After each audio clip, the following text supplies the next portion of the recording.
ಇರ್ತಾರೆ ವಿನ ಇಡೀ ಸಮುದಾಯಕ್ಕೆ ಹೆಲ್ಪ್ ಮಾಡುವಂಥ ನೇಚರ್ ಅವರಲ್ಲೂ ಇಲ್ಲ, ನಮ್ಮಲ್ಲೂ ಇಲ್ಲ ಅನ್ನೋದು ನೋಡ್ತಾ ಇದ್ವಿ ನಾವು. ಅದಕ್ಕೆ ಆ ದಿಶೆಯಲ್ಲಿ ಎಚ್ ಸಿ ಮಹದೇವಪ್ಪನವರು ಈ ದಲಿತ ಮತ್ತು ನಮ್ಮ ಆದಿವಾಸಿಗಳ ಸಲುವಾಗಿ ಅವ್ರ ಭೂಮಿ ಅವ್ರಿಗೆ ಉಳಿಯುವಂಥದ್ದು ಅವ್ರಿಗೆ ಅದಕ್ಕೆ ಮುಖ್ಯ ಅಂದ್ರೆ ಅದು ನಮ್ಮ ಭೂಮಿ ಅದು ಉಳಿಸ್ಕೋಬೇಕು ಹೆಂಗೆ ಅನ್ನೋ ಜ್ಞಾನವನ್ನು ಅವ್ರಿಗೆ ಹಂಚುವ ಸಲುವಾಗಿ ಶಿಕ್ಷಣ ಎಲ್ಲ ಮಕ್ಕಳಿಗೆ ಸಿಗೋ ಅಂಥ ಒಂದು ವ್ಯವಸ್ಥೆ ಮಾಡಬೇಕು. ಮಾಡಿದ್ರಿಲ್ಲ ಅಂತಲ್ಲ ರಿಸರ್ವೇಷನ್ ಎಲ್ಲ ಅದ, ಅಷ್ಟಿದ್ದು ಸಹಿತ ಎಷ್ಟು ಜನಕ್ಕೆ ಅದು ವಿದ್ಯೆ ಸಿಕ್ಕದು ಅನ್ನೋದು ಮೊದಲಿಗಿಂತ ಉತ್ತಮ. Something is better than nothing. ಆದರೆ ಒಂದು ದೊಡ್ಡ ಪ್ರಮಾಣದಲ್ಲಿ ಅವ್ರಿಗೆ ಅವ್ರ ಬದುಕನ್ನು ಉಳಿಸ್ಕೊಳ್ಳುವಂತಹ ಒಂದು ಶಕ್ತಿ ಅವ್ರಿಗೆ ಕೊಡೋ ಶಿಕ್ಷಣ ಜೊತೆ ಒಂದಿಷ್ಟು ಭೂಮಿ ಅವ್ರಿಗೆ ಸಿಕ್ತಪ್ಪ ಅಂದ್ರೆ ಯಾರೂ ಭಾಳ ಇಲ್ಲ. ನೀವು ಇವತ್ತು ಸರ್ವೆ ಮಾಡಿದ್ರೆ ಗೊತ್ತಾಗಿಬಿಡ್ತದೆ.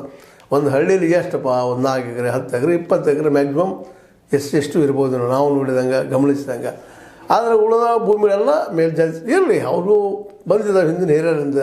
ಆದರೆ ಸರ್ಕಾರಿ ಭೂಮಿ ಸಾಕಷ್ಟು ಅದ, ಅದರಲ್ಲಿ 2 ಎಕರೆ 3 ಎಕರೆ ಒಂದು ಕುಟುಂಬ ಕೊಟ್ಟಿದ್ದಪ್ಪ ಅಂತಂದ್ರೆ ಇವತ್ತು ಉದ್ಯೋಗವೂ ಇಲ್ಲ. ಅಟ್ಲೀಸ್ಟ್ ತಮ್ಮ ಭೂಮಿಗಳಲ್ಲಿ ತಾವೇನೋ ಗಿಡಗಳನ್ನ ಬೆಳೆದು ಕಟ್ಟಿಗೆ ಮಾರೋ ಒಂದು ಏನೋ ಬೆಳೆ ಬೆಳೆದು ಬದುಕ್ತಾರೆ, ತಮ್ಮ ಕುಟುಂಬ ಸಾಕಿ ಸಲ್ಲುತ್ತಾರೆ. ಅದೇ ರೀತಿಯಾಗಿ ಕಾಡಿನಲ್ಲೂ ಸಹಿತ ಅವ್ರು ಒಂದಿಷ್ಟು ಮನೆ ಜೊತೆ 1 ಎಕರೆ 2 ಎಕರೆ ಭೂಮಿ ಕೊಟ್ಟರೆ ಆ ಭೂಮಿಯಾಗ ಅವರು ಏನೋ ಭತ್ತ ಬೆಳೀಲಿ ಮತ್ತೇನೋ ಬೆಳೀಲಿ ಬೆಳ್ಕೊಂಡು ತಮ್ಮ ಆಹಾರ ಉತ್ಪಾದನೆ ಮಾಡಿಕೊಂಡು ಎಷ್ಟೋ ಬರ್ಡನ್ ಕಡಿಮೆ ಆಗ್ತದೆ.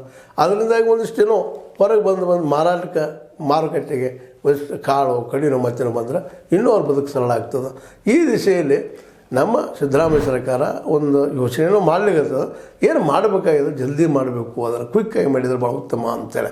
ಯಾಕಪ್ಪ ಅಂತಂದ್ರೆ ಈಗಾಗಲೇ ನೀವು ಅಧಿಕಾರಕ್ಕೆ ಬರೋ ಮುಂದೆ ಹೇಳಿದಿರಿ ರೈತರಿಗೆ ಇಲ್ಲಪ್ಪ ರೈತರದ್ದು ನಾವು 3 ಕಾಲಕ್ಕೆ ಹಾಕ್ತೀವಿ, EPMC ಮತ್ತು ಹಿಂದಿನ ಕಾಲು ತೊಂಬರ್ತಂತ ಹೇಳಿದ್ರಿ.